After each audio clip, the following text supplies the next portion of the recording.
Mga Lodi, don't skip ads po tayo. Maraming salamat sa patuloy ninyong pagsuporta. Paki-like and share naman dyan mga Lodi. At sa mga gustong mag-donate sa ating GCash or regular na load, mag-comment lang po tayo. Para patuloy tayong makapag-upload ng mga bagong kabanata. Marami pong salamat. Subaybayan natin ang kwento ng isang kabataang nangarap para sa kanyang mga mahal sa buhay. Mula sa pinakamahina tungo sa pinakamalakas. Alamin natin ang kwento ng kanyang buhay. Kabanata 2351 hanggang Kabanata 2360. Kabanata 2351. Ang tagpo sa sandaling ito ay sadyang hindi kapanipaniwala. Si Aulay, ang Demon Emperor, isa sa mga tagapagmana ng trono ng Daming at ang pinakamatalinong henerasyon ng Peacock Royal Family, ay tinalo ni Yehan sa iisang galaw lamang. Talunin si Aulay gamit ang isang galaw lang, ito ba ang tunay na lakas ni Hanye? Posible bang hindi niya pa ibinibigay ang buong lakas niya noong nakipaglaban siya kay Yu Ziying? Totoo ito. Ang taong ito ay napakabaliw, para bang hindi tao. Isa lang siyang Demon Venerable, pero kaya niyang talunin ang Demon Emperor sa loob ng ilang segundo. Ang Fourth Revelation Xiaozhen ay nakatalo ng isang Demon Emperor sa loob ng ilang saglit. Ang nakakatakot na record na ito ay hindi lang mahahanap sa Wildland, baka kahit sa buong Demon Clan ay mahirap makakita ng ganito. Sobrang nakakatakot. Kung hindi lang pinagalit ni Aulay si Hanye, walang makakaalam kung gaano kalakas ang tunay na kapangyarihan ng taong ito. Sa paligid, ang nakakagulat na atmosfera ay kumalat na parang alon. Sa sandaling ito, halos kumukulo ang buong plaza. Sa 10 arena, lahat ng ibang mandirigma ay tumigil na sa laban. Tanging si Yehan lamang ang patuloy na sumusulong, kaya't halos lahat ng mga mata ng mundo ay nakatutok sa eksenang ito. Buti na lang at hindi ko siya inawi kanina, kundi baka mas malala pa ang nangyari sa akin. Nanginginig ang sulok ng labi ni Guman. Alam ngayon ng mga ring masters na nakaharap kay Yehan na ang ipinakita niya kanina ay parang laro lang, hindi pa niya ibinubuhos ang tunay na lakas niya. Sa iba pang arena, hindi rin makapaniwala ang mga kalaban. Maging ang ikapitong anak ay may kislap ng pagkagulat sa kanyang mga mata. Ngunit habang mas ipinapakita ni Yehan ang kanyang pambihirang lakas, lalo namang lumalakas ang pagnanais ng ikapitong anak na makipaglaban sa kanya. Hehe, grabe ang pagkatalo ng pang-apat, pero dahil dito nakita ko ang pinakamagandang anyo ng taong iyon. Hindi siya natalo ng walang kabuluhan. Ngumiti si Auzishwan habang nakatitig, at ang anino ni Yehan ay refleksyon sa kanyang mga mata. Talunin ang ikaapat na anak gamit ang isang galaw lang, anong klaseng halimaw na kapangyarihan ito? Paanong may ganitong uri ng nilalang? Sa sagradong bundok ng Peacock Royal Family, naging mabigat ang mga tingin ng mga makapangyarihang kasapi. Ang biglaang atake ni Yehan ay nagpatalon sa puso ng bawat nanunood. Isang kakaibang bilang mula sa langit, dahan-dahang bulalas ng mataas na pari. Tahimik lang si Haring Daming. Nakatingin siya sa battle stage na nakalagay ang mga kamay sa kanyang likod. Ang kanyang mga mata ay parang malalim na lawa na hindi matano ang ilalim, walang makakaalam kung ano ang iniisip niya. Sa ilalim ng arena, madilim at puno ng galit ang mga mata ni Aulay. Ang isang galaw ni Yehan ay hindi lang tumalo sa kanya, kundi dinurog din ang lahat ng kanyang kumpiyansa at kay-abangan. Para sa kanya, ito'y matinding kahihiyan at paglapastangan. Kung hindi ka kumbinsido, maaari kitang bigyan ng isa pang pagkakataon. Malamig na sabi ni Yehan mula sa ibabaw ng entablado. Sa narinig, nagapoy ang mga mata ni Aulay, pero wala siyang lakas ng loob na muling hamanin si Yehan. Ang iisang hampas ng baston kanina ay durog na durog ang kanyang buong kumpiyansa. Hindi na siya pinansin ni Yehan. Para sa kanya, ang mga ito ay mga hadlang lamang na dapat alisin. Ngayon na nalampasan na niya ang mga ito, ang tunay na laban na kanyang ninanais ay magsisimula na. Ang layunin ni Yehan sa pakikilahok sa Battle of 10,000 Clans ay ang tuparin ang kasunduan niya sa ikapitong anak, talunin ito at makuha ang dugo ng Phoenix Crown. Ang taong ito ay magpapatuloy na hamanin si ikapitong anak, si Ao Watchang. Nang tumingin si Yehan kay Ao Watchang, nagningning ang mga mata ng mga manunood. Unti-unting natahimik ang buong mundo.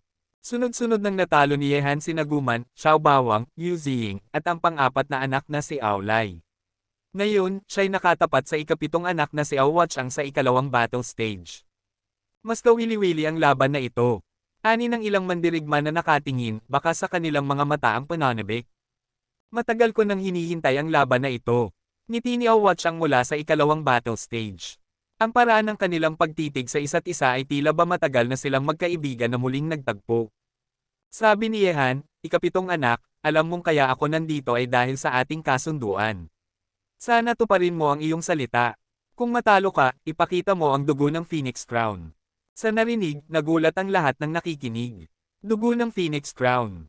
Kung ganoon, ang pakay talaga ni Hanye ay ang elixir na ito. Ang dugo ng Phoenix Crown ay kayamanan ng Peacock Royal Family. Papayag kaya ang ikapitong anak? Mahirap sabihin, pero tila may naunang kasunduan sina Ao Chang at Hanye. King Ning, sa sagradong bundok, matapos marinig ang sinabi ni Yehan, napakunot noo ang mga makapangyarihang kasapi ng Peacock Royal Family at sabay-sabay na tumingin kay Haring Daming.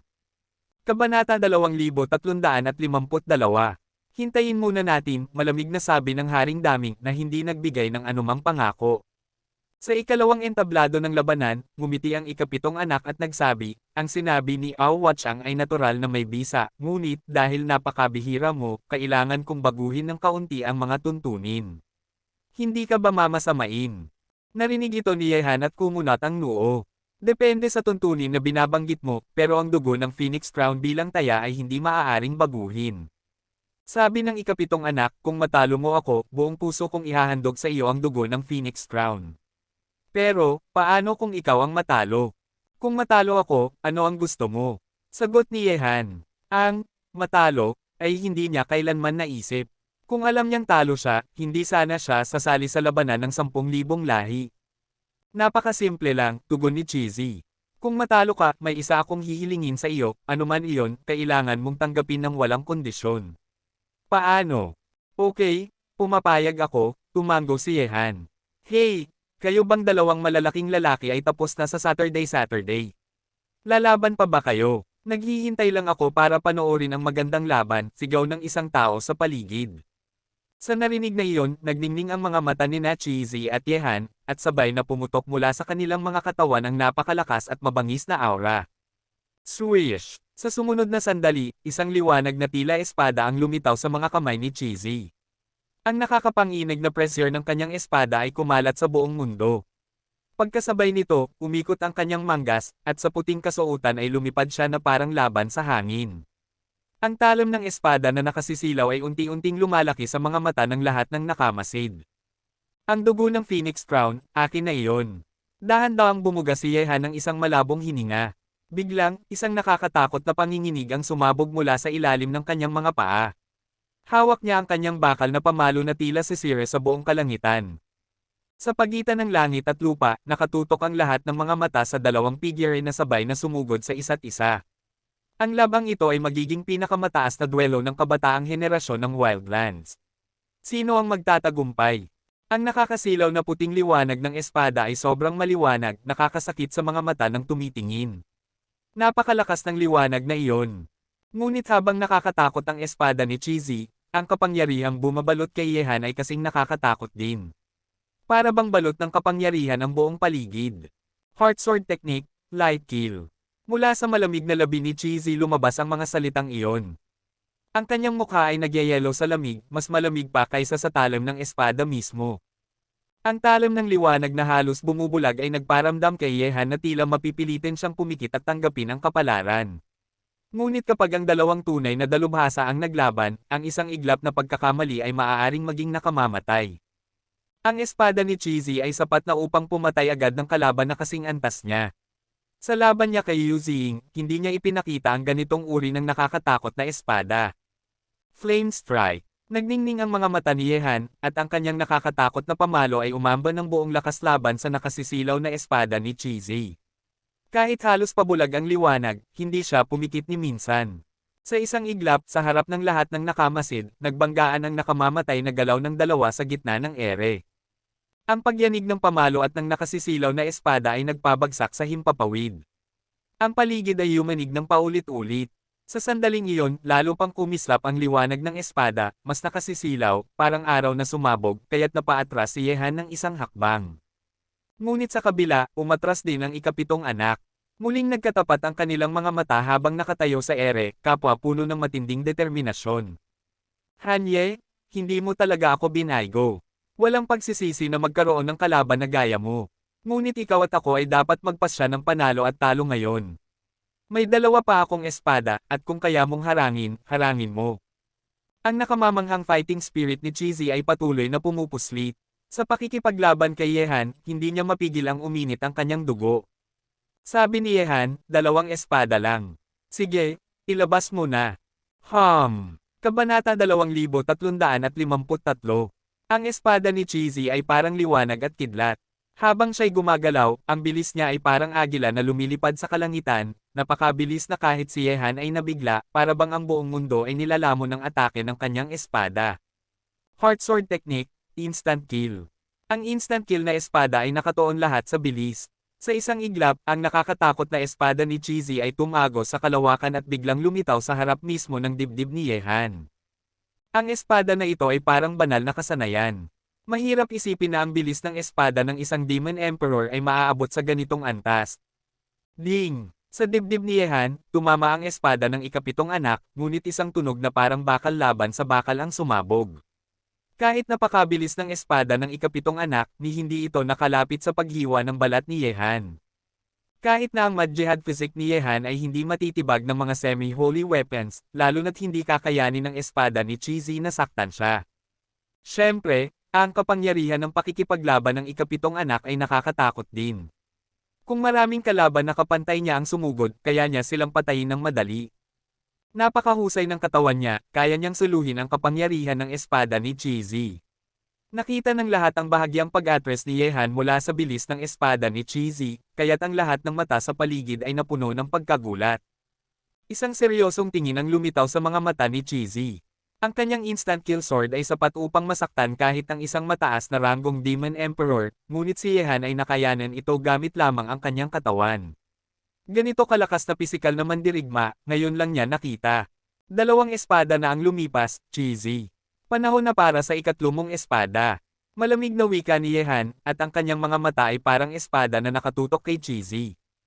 2 espada na walang epekto kay Hanye. Ano kaya ang mangyayari sa susunod na tira? Sa katahimikan ng paligid, ang lahat ng mata ay nakatutok lamang kina Cheesy at Yehan. Kahit ang mga pangunahing manlaban ay hindi mapigil ang tumingin sa kanila. Bagamat malakas si Yehan, ang ikapitong anak ay tunay na may kakayahang makipaglaban sa kanya. Sa narinig, lalo pang tumindi ang aura ni Cheesy.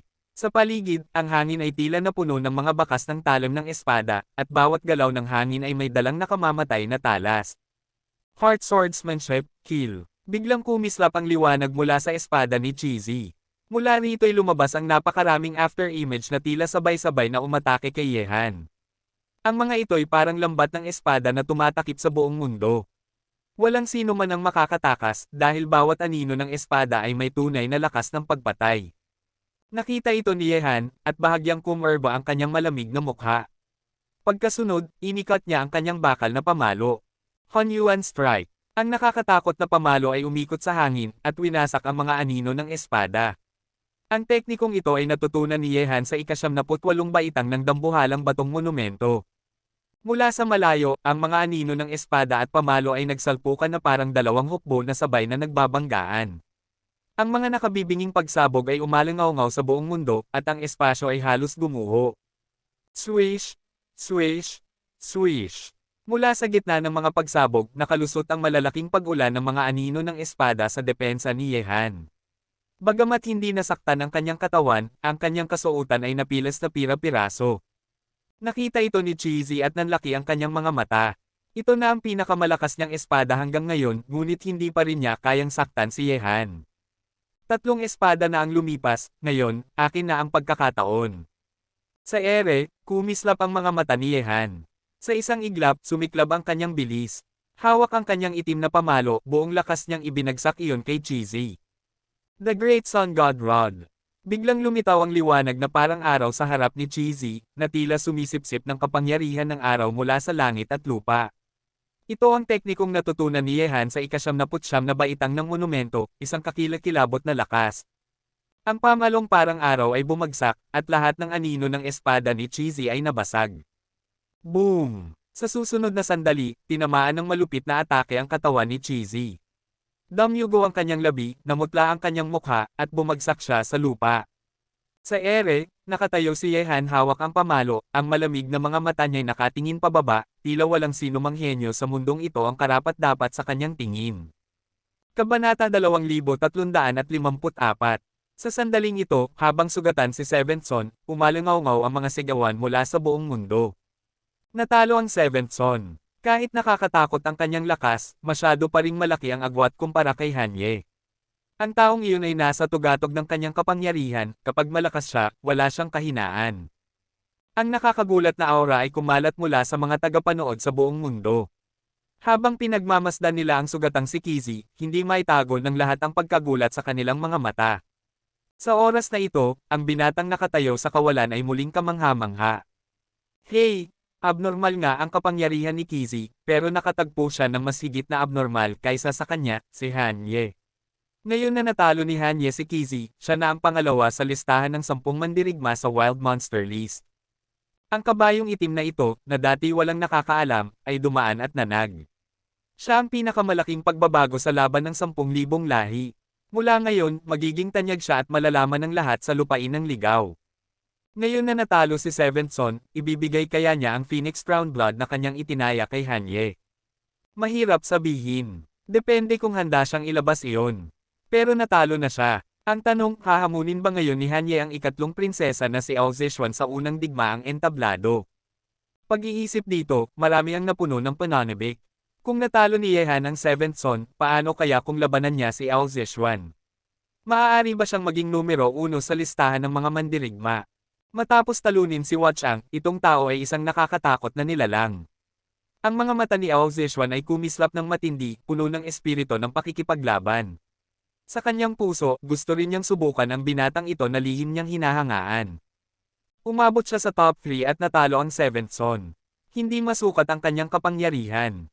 Mayroon ba talagang ganitong klase ng 4 Tribulations Demon Master sa mundong ito? Noon, ang top 5 sa Battle of 10,000 Clans ay lagi ng hawak ng aming Peacock Royal Clan. Wala ni isang tagalabas ang nakapasok sa top 3. Pero ngayon, binuksan ng kakaibang taong ito ang aming mga mata. Sa banal na bundok, ang lahat ng makapangyarihang kasapi ng Peacock Royal Clan ay nagtipon ng mga tingin. Kahit si King Daming, ang kanyang mapanuksong mga mata ay nagliliwanag ng kakaibang sinag. Seventh Son, ikaw ay natalo. Sa himpapawid, malamig na nakatingin si Yehan kay Seventh Son na nasa lupa. Ang dating kayabangan sa mga mata nito ay bahagyang naglaho. Narinig ito ni Seventh Son. Tumingin siya kay Yehan, ipinikit ng bahagya ang mga mata, at nagsabi. Mas mataas pa rin ang bundok kaysa sa akin. Natalo ako sa iyo, at wala akong reklamo. Hindi madaling makatagpo ng kapantay sa buhay na ito. Hanye, ikaw ang panalo. Habang nagsasalita, tumingin siya sa kinaroroonan ni Ao Zishuan. Ang orihinal na plano niya ay hingin kay Yehan na tuparin ang isang kahilingan matapos siyang talunin, at iyon ay kaugnay kay Ao Zishuan. Naniniwala siyang, bilang isang demonyo, karapat-dapat siyang maging kapareha ng ikatlong prinsesa ng Peacock Royal Clan. Ngunit sa kasamaang palad, natalo siya. Salamat, Chengren. Isang malaking biyaya ang makalaban ng isang henyo tulad mo, tugon ni Yehan. Ngunit ngayon, ako ang nanalo. Sana tuparin mo ang iyong pangako, ibigay mo ang Phoenix Crown Blood na itinaya mo. Sa mga salitang iyon, lahat ng mata sa buong mundo ay nakatuon kay Kizzy. Ilalabas ba niya ang dugo ng Phoenix Crown? Isa iyong yaman ng Peacock Royal Clan na kakaunti lamang ang nakakaangkin. King Ming, tumingin ang mga makapangyarihan ng Peacock Royal Clan kay King Daming. Ang Phoenix Crown Blood ay napakahalaga. Sa kabataang henerasyon ng kanilang angkan, tanging ang unang anak at Seventh Son ang karapat-dapat magkaroon nito. Kahit si Ao Zishuan at si Ao Lai ay hindi kwalipikado. Isa itong yaman na may kakayahang magbigay buhay at magpagaling ng laman at buto. Hayaan ninyong si Seventh Son ang magdesisyon, malamig na sagot ni King Daming. Sa narinig, kahit may pag-aalala ang iba, lahat ay napatingin kay Seventh Son. Sa ilalim ng mga matang nakatingin mula sa buong mundo, nagsalita si Kizzy. Dumating ka ayon sa pangako. Paninindigan ko ang aking salita. Kahit kayaman ng Phoenix Crown Blood iyan, hindi ito kasing halaga ng makatagpo ng kalaban na tulad mo. Matapos iyon, isang bugzo ng malinis na lakas ang kumalat mula sa kanyang katawan. Sa loob nito, may dumadaloy na matinding hininga ng buhay. Agad na isang patak ng kakaibang dugo ang lumabas mula sa kanyang dibdib. Sa paglitaw ng dugong iyon, ang mundo ay tila na puno ng bagong buhay, at ang mga nakakita ay nagkaroon ng matinding pagnanasa. Ang Phoenix Crown Blood. Napakahalaga nito. Sigaw ng marami, ngunit walang nang ahas na agawin ito. Sa sandaling iyon, kumilos si Yehan at ang dugo ay dahan-dahang lumipad papunta sa kanya. Sa huli, ito ay pumasok sa kanyang katawan. Ang labis na kapangyarihan nito ay kusang kumalat sa kalangitan at lupa. Natutunan na rin ni Yehan ang paraan nito mula kay Suzaku. Huminga ng malalim si Yehan. Sa wakas, nakamtan niya ang Phoenix Crown Blood. Kahit mahirap, gagawin niya ang lahat upang buhayin ang baliw. Kaagad, lahat ng mata ay nakatingin kay Yehan. Ngayon na natalo niya si Seventh Son at nakuha ang Phoenix Crown Blood, hahamunin pa ba niya si Ao Zishuan sa unang entablado? Ngunit sa ilalim ng kanilang mga tingin, nanatiling kalmado si Yehan. Natalo niya si Seventh Son at nakamtan ang kanyang layunin. Ang paghamon kay Ao Zishuan ay wala ng saysay, kahit manalo pa siya at maging numero 1. Titigil na ba siya rito? Bulong ng ilan, may bahid ng pagkadismaya. Lahat ay gustong makita kung sino ang mas malakas sa pagitan niya at ng ikatlong prinsesa na si Ao Zishuan. Kabanata 2355. Hindi naman siguro ganyang kabaigo si Hanye, di ba? Taas kilay na sabi ni Naguman at ng iba. Sa sandaling iyon, bahagyang ngumiti si Ao Zishuan ng may kapalyawan. Dahan-dahan siyang lumapit sa gilid ng entablado ng labanan, tumitig kay Yehan at nagsabi. Hoy, nakalimutan mo ba ang isang bagay? Tahimik na tumingin si Yehan kay Ao Zishuan at kalmadong sinabi. Hindi ko alam kung ano ang tinutukoy ng dalaga. Hindi mo ba gustong hamanin ako? Kunin ang panguna sa listahan. Sagot ni Ao Zishuan, at sa kanyang mga mata ay kumislap ang apoy ng pakikipaglaban. Pasensya na, wala akong interes sa posisyon ng dalaga, magaan ang tugon ni Yehan. Wala siyang interes. Pagkasabi nito, lahat ng nakarinig ay nabigla. Una nilang narinig na may isang mandirigmang hindi interesado sa pagiging una sa Wild Monster List. Pero ang pagtanggi ni Yehan na hamanin si Ao Zishuan ay lalo pang nagdulot ng pagkadismaya. Kung maglalaban sana sila, siguradong magiging kamangha-manghang laban iyon. Ngayon, walang makakapagsabi kung sino ang mas malakas kung hindi sila magtatagpo. Kung hindi matutuloy ang laban na ito, siguradong ito ang magiging pinakamalaking panghihinayang sa Battle of 10,000 Clans. Hindi interesado. O baka naman sobra ang tiwala niya na kaya niyang talunin ang ikatlong prinsesa. Posible. Pero abnormal ang lakas ni Hanye, kaya hindi malayong matalo niya ang prinsesa. Sayang kung dito na matatapos ang digmaan ng 10,000 lahi. Sa paligid, kumalat ang maiinit na diskusyon. Lahat gustong makita ang labanan ni Yehan at Ao Zishuan. Lintek na kontrabida to. Ayaw pa ng libre na numero 1. Inis na sabi ni Xiao Li habang nakatingin kay Yehan. Ngumiti si Chen Liu at sinabi, kahit sayang kung hindi niya kukunin ang una, hayaan na natin siyang magdesisyon. Masyadong mataas ang pwesto ay hindi laging maganda kahit maganda ang tanawin. Talagang nakakadismaya itong si Hanye, ani Guman. Kung natalo rin niya ang babaeng halimaw na si Ao Zishuan, tuluyang mawawala sa Peacock Royal Clan ang una sa listahan. Tahimik na nagkomento si Yu Ziying. Kung mangyari iyon, unang beses mawawala sa kanila ang trono ng pagiging una. Maging ang mga makapangyarihang kasapi ng Peacock Royal Clan sa banal na bundok ay nakatingin kay Yehan. Ang pag-iwas at hindi pakikipaglaban ay tila hindi akma sa estilo ng binatang nakalampas sa lahat ng pagsubok. Sa sandaling iyon, malamig na kumislap ang mga mata ni Ao Zishuan. Ngayon lang ako nakakita ng isang lalaki na hindi interesado sa pagiging numero 1. Ano, takot ka ba sa akin, isang babae? Sumagot si Yehan. Sinabi ko na, sumali ako sa Battle of 10,000 Clans para sa dugo ng Phoenix Crown. Ngayon na nakuha ko na iyon, wala na akong ibang kailangan. Kung sino ang numero 1 ay wala nang kinalaman sa akin. Nakuha mo na ang pwesto, kaya bakit pa muling makikipaglaban? Ngumisi si Ao Zishuan. Mas pipiliin kung walang titulo. Lahat ngayon ay naniniwalang kaya mo akong labanan. Hanggat hindi kita personal na natatalo, hindi tunay na sa akin ang una. At higit pa roon, natalo mo ang 7th at 4th son. Kailangan kong bawiin ang dangal para sa kanila, hindi ba? Sa digmaan, may panalo at may talo. Bakit kailangang ipilit ng dalaga? Bahagyang nina si Yehan. Alam niyang masyado na siyang napapansin, at hindi ito ayon sa kanyang kagustuhan. Ang isang taong nakatalo ng maraming master ng sunod-sunod, iyan ba lang ang tapang mo? Sabi ni Ao Zishuan na puno ng apoy ang mga mata. Ngunit ang laban na ito, hindi ito nakasalalay sa iyo. Gusto mo man o hindi, lalaban ka. Nanigas ang mukha ni Yehan habang nakatitig kay Ao Zishuan. Tila sabik talaga ang babaeng ito na makipaglaban sa kanya. Laban. Sa isang iglap, isang malamig na tinig ang umalangaw mula sa unang entablado. Umusad si Ao Zishuan, hawak ang mahabang sibat, at nakatingin kay Ye Han ng may paghamak at apoy ng labanan. Pagkakita nito, kumislap ang mga mata ng lahat ng tagapanood. Sunod-sunod na sigawan ang kumalat sa buong paligid. Zan! Zan! Zan! Zan! Ang sigaw ay parang kulog, ang hininga ay parang tigre. Umabot sa buong mundo ang ingay, para bang lahat ng tao ay sabay-sabay na humihiyaw. Ang laban ni Ye Han at Ao Zishuan, ito ang pinakahihintay ng lahat. Tumingin si Ye Han sa paligid. Ang ingay ng sigawan ay parang isang hukbong nagmamarcha. Maging ang iba pang mga pangunahing manlaban ay nagningning ang mga mata, at ang dugo sa kanilang mga ugat ay nag-aalab. Sa sandaling iyon, tila itinulak na si Ye Han sa sukdulan. Kabanata 2356. Umaasa akong hindi mo pagsisisihan ang desisyon mo. Unti-unting tumutok ang tingin ni Ye Han kay Ao Zishuan. Nang magtagpo ang kanilang mga mata, lalo pang naging mabangis ang aura ni Ao Zishuan.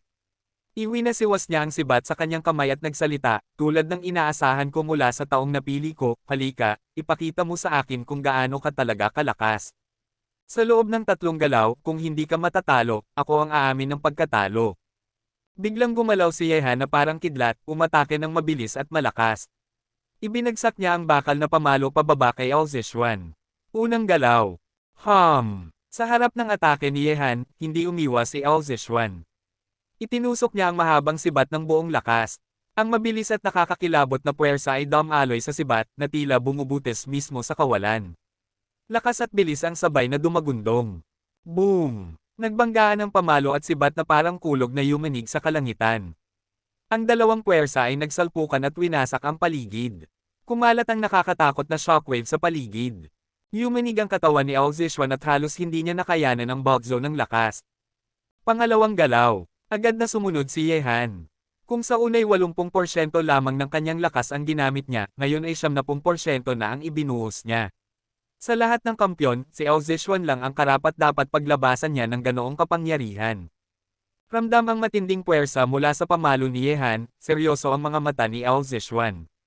Muling inihampas ang sibat habang sumigaw, God Flame Spear, lipulin. Rumble! Muling nagsalpukan ang dalawa. Ang nakakatakot na pagsabog ay nagpakawala ng lakas na kumalat sa paligid.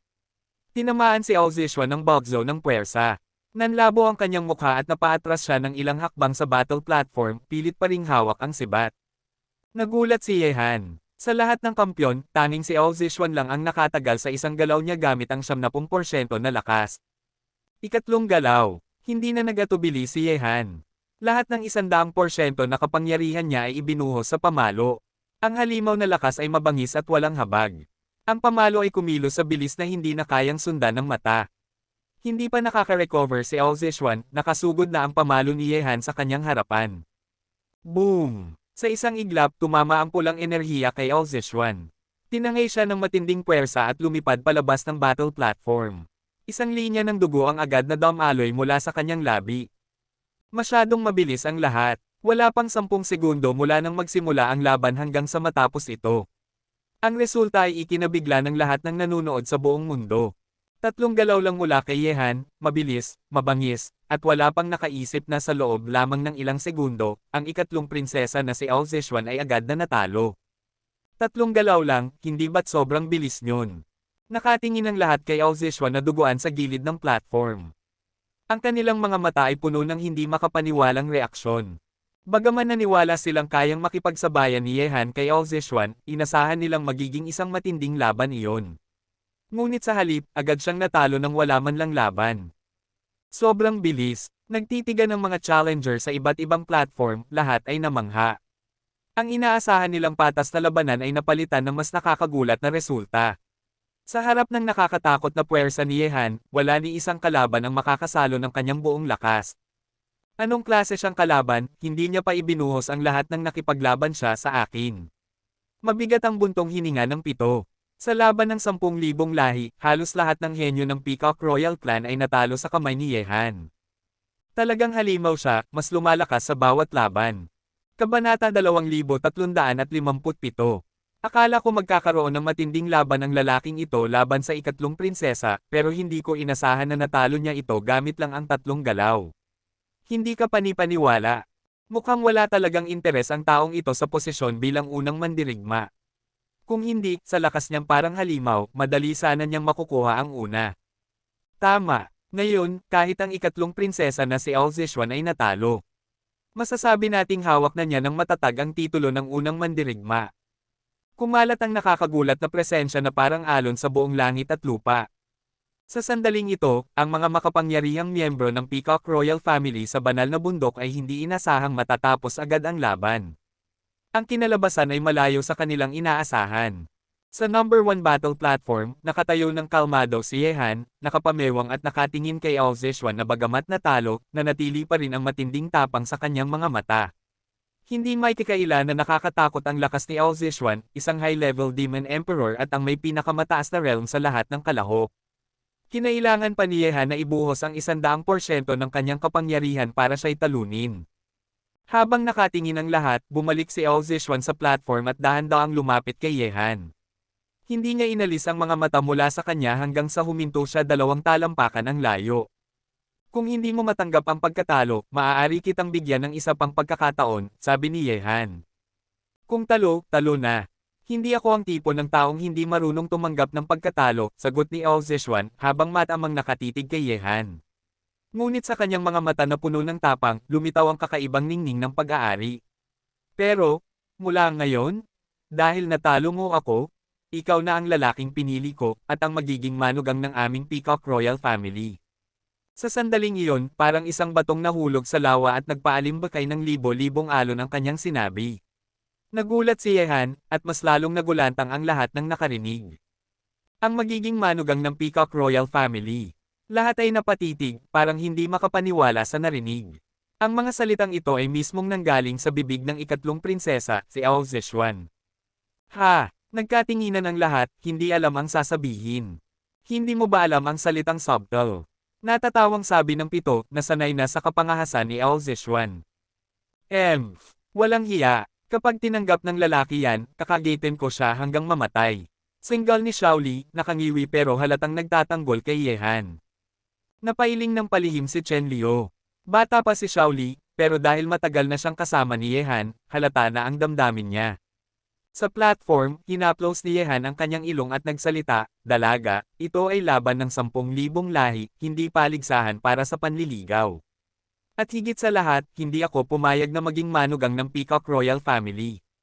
Hindi mo kailangan pumayag. Basta't ako, si Ao Zishuan, ang pumili, mula ngayon, mananatili ka at ikaw ang magiging manugang ng aming Peacock Royal Family." Matapang na titig ang ipinukol niya kay Yehan, walang bakas ng hiya. Isang natatanging lalaki, at desidido siya ang makakuha nito. Nagulat ang lahat. Kahit sa loob ng Peacock Royal Family, kilala si Ao Zishuan bilang matapang at prangka, pero hindi nila inasahan na sasabihin niya iyon ng lantaran sa ganitong okasyon. Sa banal na bundok, medyo nahihiya ang mga makapangyarihang miyembro ng Peacock Royal Family. Ang prinsesa nila, nagdeklara ng manugang sa harap ng lahat. Ngunit kahit sila ay napangiti na lang sa loob. Posible bang sa loob ng 10 segundong laban, may nabuo ng ganitong damdamin? Pagkatapos ng labanan ng 10 lahi, dalhin niyo ang binatang iyon sa banal na bundok. Nais ko siyang makita ng personal. Pagkasabi noon, umalis na si Haring Daming. Walang nakabasa ng iniisip niya mula sa kanyang kalmadong mga mata. Ang kapalaran ay hindi maiiwasan. Mukhang may ugnayan pa rin ang kakaibang binatang iyon sa ating Peacock Royal Family, bulong ng mataas na pari bago sumunod kay Haring Daming. Sa platform, bahagyang nanigas ang mukha ni Yehan. Manatili para maging manugang ng Peacock Royal Family. Kalokohan. Tinitigan siya ni Ao Zishuan na puno ng pag-aangkin. Pinakalma ni Yehan ang kanyang damdamin at malamig na sinabi, "Dalaga, pasensya na, pero hindi ikaw ang tipo ko." Hindi ikaw ang tipo ko. Diretsahan niyang tinanggihan. Kahit patayin pa siya, hindi siya mananatili bilang manugang ng Peacock Royal Family. Bukod pa roon, kailangan pa niyang pumunta sa Chanhu Royal Clan upang hanapin ang Fairy Amethyst, at maraming bagay ang naghihintay pa sa kanya. Pero ikaw ang tipo ko. Sa kabila ng kanyang sagot, hindi nagalit si Ao Zishuan. Sa halip, mas lalong nagningning ang apoy sa kanyang mga mata. Nanigas muli ang mukha ni Yehan. Ito ang unang beses na nakatagpo siya ng ganitong klaseng babae, isang sobrang tapang at walang pakialam. At ang mas nakapagtataka, hindi pa sila nagkakakilala bago ang araw na ito. Kaya't paano siya biglang naakit sa kanya? Kabanata 2358. Bakit, mahirap ba para sa'yo ang maging manugang ng Peacock Royal Family? Nakita ni Ao Zishuan ang naninigas na mukha ni Yehan at muli siyang lumapit, halos damaykit na sa dibdib nito. Diretso niyang tinitigan ang mga mata ni Yehan, bago siya yumuko sa tainga nito at bumulong. Pinapayuhan kitang huwag tumanggi. Nasa katawan mo ang dugo ng Phoenix Crown ng aming Peacock Royal Family. Alam na ng lahat iyon. Hindi ka ba talaga nag-aakala na sa sitwasyong ito, madadalo mo ng ligtas ang dugong iyon palabas ng kabisera? Pagkaalis mo rito, siguradong marami ang magtatangkang agawin ang Phoenix Crown blood. Ngunit kung ikaw ay magiging manugang ng aming Peacock Royal Family, sa tingin mo ba, may mga ngahas pa bang maglayo ng tingin sa dugo ng Phoenix Crown na nasa iyo? Sa narinig, nanlilisik ang mga mata ni Yehan. Binablackmail mo ba ako? Hehe. Nagsasabi lang ako ng totoo, sagot ni Ao Zishuan, nakayuko pa rin sa tainga niya. Maliban na lang kung kaya mong labanan ang lahat ng magtatangkang kunin ang dugo ng Phoenix Crown. Pero napakaliit ng tsansa mo.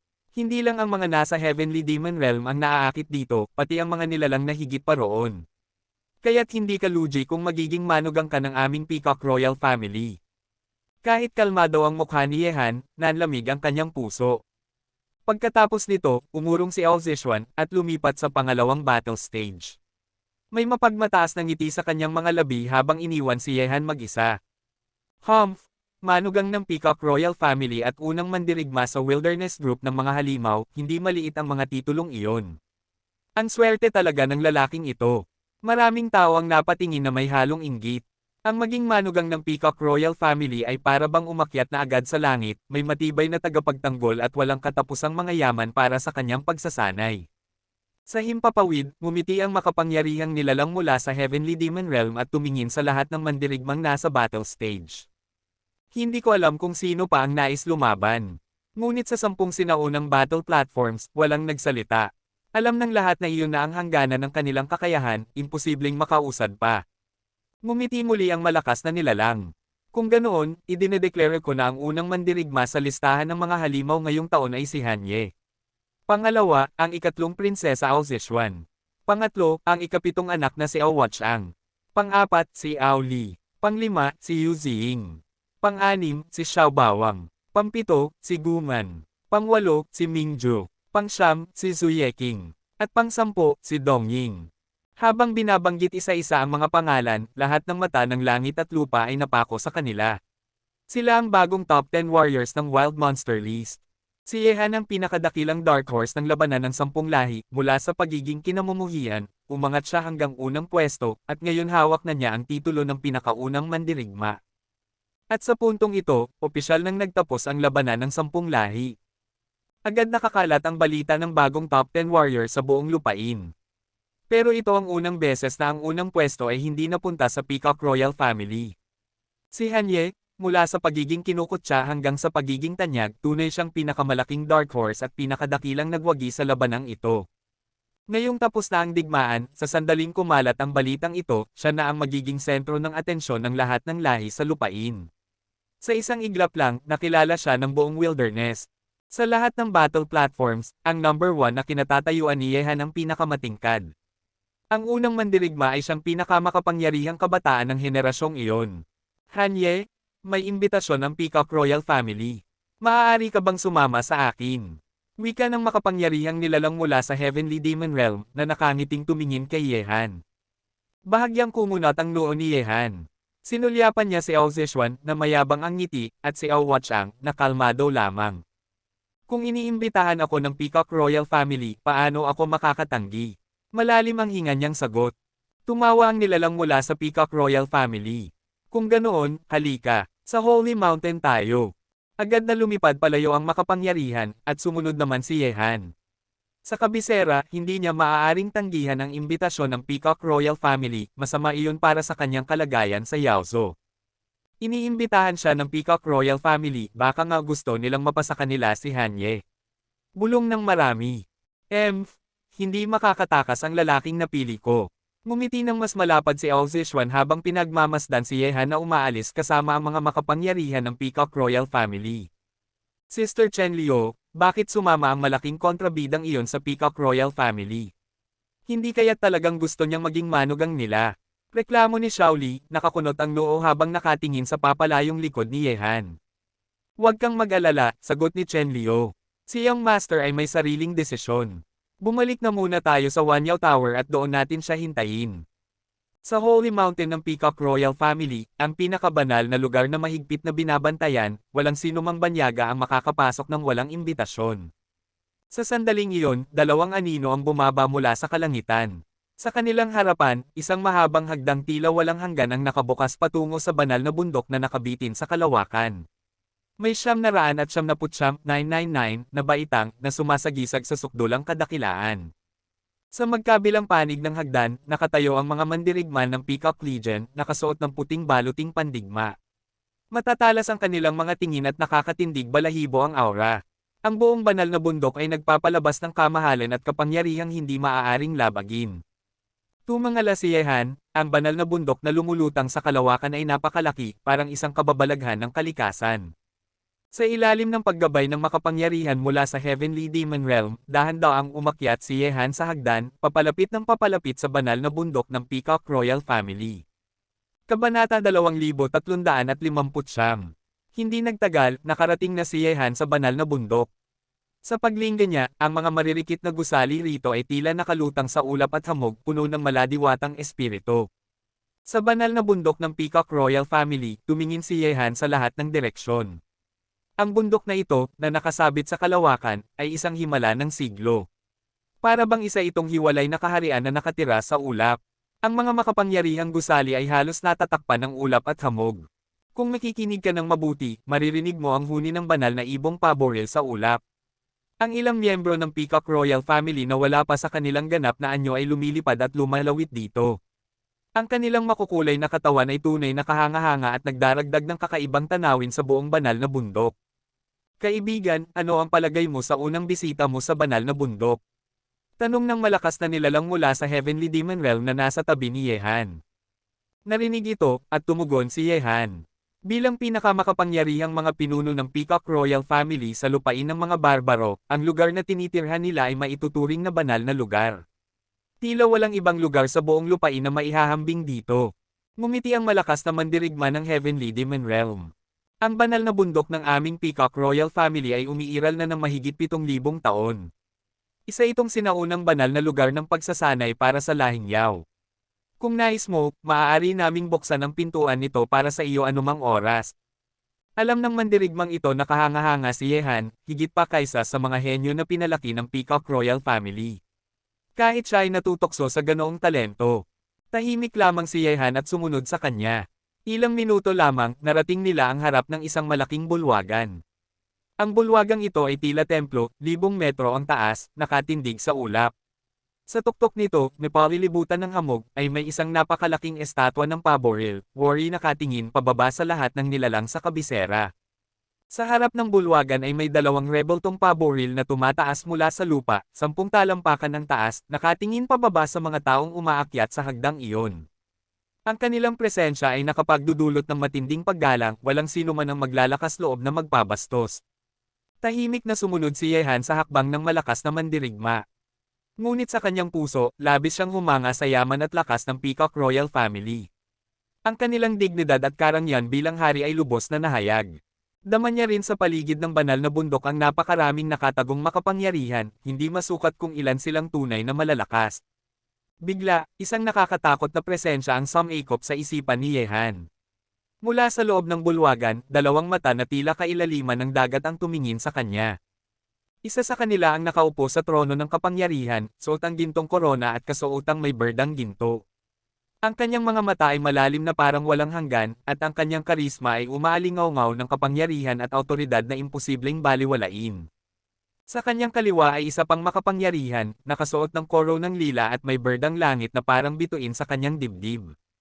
Pagdating doon, yumuko ang mandirigma mula sa Demon Realm bilang paggalang, at saka umalis. Tahimik na tumayo si Yehan sa bulwagan, nakamasid sa 2 nilalang. Hindi niya kilala kung sino sila, ngunit may hula siya kung sino ang nakaupo sa trono. Ang mga taong nakakakontrol ng kapangyarihan ng demonyo ay may kakaibang katawan.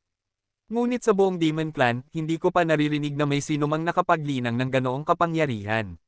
Saan ka, nagmula? Ang malamig ngunit malalim na tinig ng lalaking nasa trono ay nagbigay kay Yehan ng matinding bigat para bang sinusuri siya hanggang sa kaibuturan. Sa pagkakatitig na iyon, dama ni Yehan ang napakalaking presyon. Huminga siya ng malalim at sumagot. Kung hindi ako nagkakamali, kayo po ay si Peacock Daming King. Ang buong Yaozo ay may bilyong nilalang at hindi mabilang ang mga henyo. Paano po ninyo malalaman ang lahat? Ngunit muling nagsalita ang Daming King. Hindi mo pa sinasagot ang tanong ko. Saan ka nagmula? Kasabay nito, isang nakakakilabot na aura ang bumalot kay Yehan. Para bang itinapon siya sa kailaliman ng impyerno at nagdilim ang lahat sa kanyang paningin. Dahil dito, nanigas ang ekspresyon ni Yehan, halos mahirapan siyang huminga. Ngunit biglang kumilos ang kanyang isipan at nagsabi. Sa ilalim ng matinding araw, sa hilagang nagyayelo, sa tuktok ng langit, at sa ilalim ng bato, masisiyahan po ba si Daming King sa sagot na ito? Ano? Biglang napatayo mula sa kanyang trono si Daming King, at sa kanyang mga mata ay sumiklab ang gulat. Kahit siya, na hari ng Yaozo, ay nagulat sa mga salitang iyon. Ang mataas na pari na nasa kanyang kaliwa ay ganoon din ang reaksyon. Ang simpleng pangungusap na iyon ay tila nagpapaalala sa kanila ng isang nakakatakot na bagay. Bagaman kalmado ang mukha ni Yehan, lubos siyang nagtataka sa kanyang puso. Ano ba ang ibig sabihin ng mga salitang iyon para magdulot ng ganoong reaksyon sa dalawang napakalakas na nilalang? Siyempre, hindi ito naisip ni Yehan ng mag-isa. Sa huling sandali, si Suzaku ang nagbulong nito sa kanya, at inulit lamang niya ang narinig. Mingwang, bulong ng mataas na pari, seryosong nakatingin kay Daming King. Huminga ng malalim si Daming King, at muling naupo. Ngunit hindi na ganoon katatag ang kanyang ekspresyon, at ang titig niya kay Yehan ay nawala ang bahid ng labis na awtoridad. Kaibigan, ako'y naging bastos kanina, patawarin mo ako. Malalim na sabi ni Daming King. Lubhang nagulat si Yehan sa sinabi nito, ang dakilang hari mismo ay humihingi ng tawad sa kanya. Ngunit kahit nagulat, nanatili siyang kalmado at tumugon. Napakalaking biro po iyon, Daming King. Ngunit nais kong malaman, bakit po ninyo ako inanyayahan dito sa banal na bundok? Kabanata 2360 po. Nang marinig ito, sinabi ni Haring Daming. Ang batang kaibigan ay nagtataglay ng kapangyarihan ng isang demonyo, at ikaw ay isang bihirang henyo sa ating lahi ng mga demonyo. Siyempre, magiging mausisa ako tungkol sa iyo. Ngunit dahil konektado ka sa matandang iyon, at pinalaki gamit ang kanyang kakayahan, makatuwiran lamang na gamitin mo ang kapangyarihan ng isang demonyo. Kapag muli mong nakita ang matandang iyon, pakibati na lamang siya para sa hari.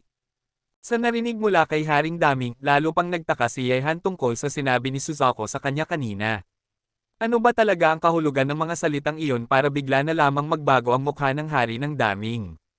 Napakabait ninyo, kamahalan. Kapag bumalik ako, dadalhin ko ang inyong mga salita. Sa bulwagan, magalang na sumagot si Yehan. Kahit hindi pa niya lubos na nauunawaan ang kahulugan ng mga salitang iyon, sapat na ang naging epekto nito upang katakutin siya ng Haring Daming. Sa kabiserang ito, wala siyang balak na direktang kalabanan ng dambuhalang pamilyang hari ng Peacock. Siyempre, hindi rin niya hahayaang apihin siya ng pamilyang hari ng Peacock. Ang mas mabuti pa nga ay natakot niya agad ang Haring Daming.